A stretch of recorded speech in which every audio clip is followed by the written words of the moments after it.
نجم منتخب زامبيا يستفز المنتخب المغربي ويؤكد أن المنتخب الوطني منتخب منفوخ ومن الممكن الفوز عليه، حيث قال لاعب زامبيا اللاعب الشاب ويلسون شيسلا مايلي: منتخب المغرب منفوخ ومن الممكن الفوز عليه، شاهدناهم جيدا واليوم نحن نريد الفوز والتأهل أمامهم ونحن جاهزون لذلك ونعتقد أننا سنحقق هدفنا ضد المغرب في مباراة اليوم.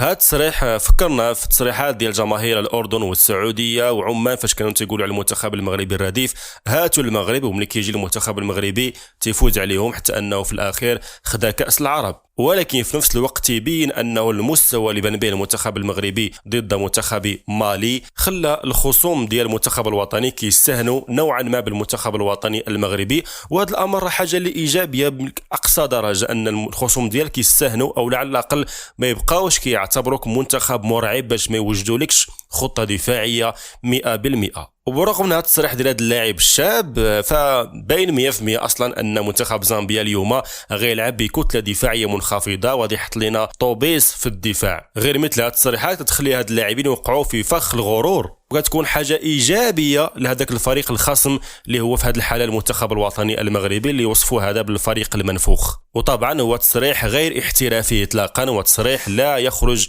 من لاعب محترف. بطبيعه الحال هو لاعب لهاوي، علما انه كيلعب في احد الانديه الممارسه في الدوري الزامبي المحلي.